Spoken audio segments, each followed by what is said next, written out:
If you clicked on this video, chances are you've experienced how excruciating and frustrating back pain can be. Sometimes, what's even more frustrating than the pain itself is visiting your doctor in desperate need of help, only to be told to rest, take some pain medication, and come back in a month if things haven't improved. In this video, I want to turn the tables and give you an insider's look at how doctors actually think about back pain.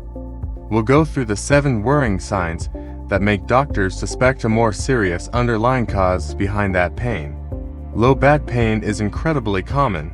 In fact, around 4 out of every 5 people will experience it at some point in their lives. Some can clearly identify a trigger, like heavy lifting, awkward posture, or a sports injury. But for many others, back pain seems to appear out of nowhere. It can be debilitating, stopping people from working, exercising, or even enjoying time with friends and family.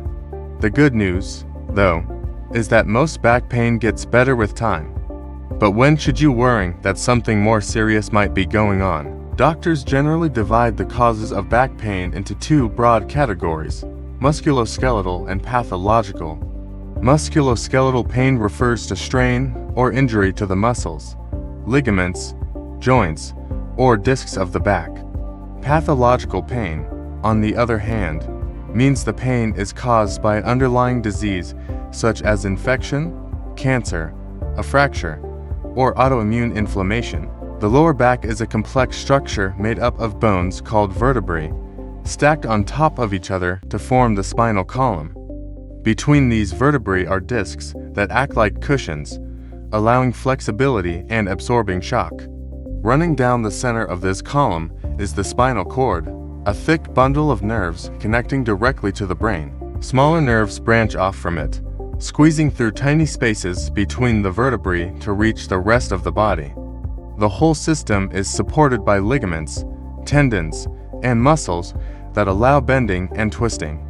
Because of how intricate this setup is, even a small strain can cause intense pain. And since these structures sit so close together, it's often impossible to pinpoint the exact source of the problem. Musculoskeletal back pain, the most common type and, fortunately, the one doctors usually worrying the least about. That's because it tends to improve on its own with rest, physiotherapy, pain relief, and most importantly, time. A physiotherapist might even identify muscle weakness or poor posture that can be corrected with stretches and exercises. But what are the warning signs that suggest it might be something more serious? The first sign is the duration of pain. If back pain persists beyond 6 weeks, it raises concern that something more than a simple strain could be at play. Pathological causes like infections, cancer, or fractures only account for about 1% of all back pain cases, but they're important not to miss. So, when pain lingers for weeks despite rest and treatment, doctors start to look deeper. The second sign is a progressive escalation in the severity of pain. Musculoskeletal pain often fluctuates. Some days are better, some are worse. But pain from a disease process tends to steadily worsen without relief. If your pain keeps getting stronger over time rather than easing, that's a reason to see your doctor again. The third sign is fever or night sweats that occur alongside back pain. Infections of the spine are rare, but possible, especially in people who inject drugs, take immunosuppressive medications, or live in regions where infections like tuberculosis are more common. When fever and night sweats appear together with persistent pain, an infection should be ruled out. The fourth sign is new-onset back pain in people over the age of 50. As we age, certain conditions become more likely, such as fractures or cancer. In particular, women over 50 experience a reduction in bone density after menopause, which increases their risk of spinal fractures. So, new back pain in older adults should always be taken seriously. The fifth worrying sign is unexplained or unintentional weight loss that occurs along with back pain. This is because cancer can sometimes cause back pain and weight loss simultaneously. Cancer cells grow uncontrollably and use up large amounts of energy, leading to unexplained weight loss.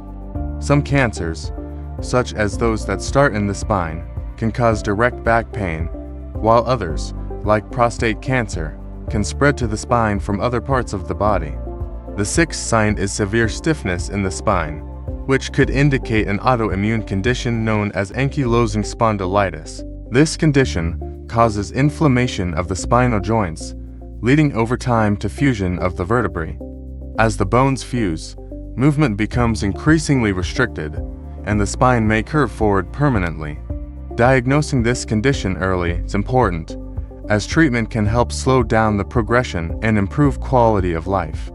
The seventh sign is evidence of nerve injury. In severe cases, this can include symptoms like urinary incontinence, constipation, or numbness around the genitals and buttocks, sometimes referred to as saddle anesthesia.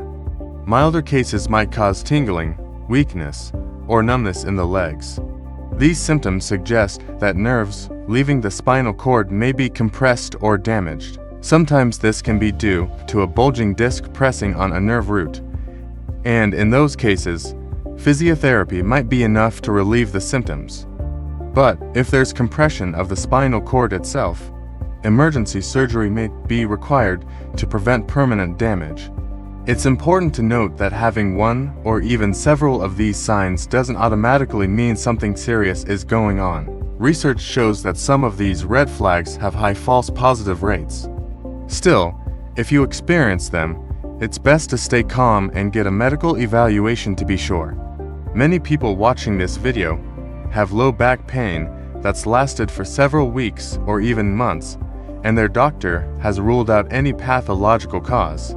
This situation is known as chronic back pain. It's a complex and frustrating condition because, while the original problem might have started in the back, over time the body's pain signaling system becomes hypersensitive, amplifying the pain even after the initial injury has healed. Chronic back pain often requires a combination of physical therapy, exercise, and techniques to retrain the body's pain response. If you'd like me to make a video specifically about chronic back pain and how to manage it, let me know in the comments.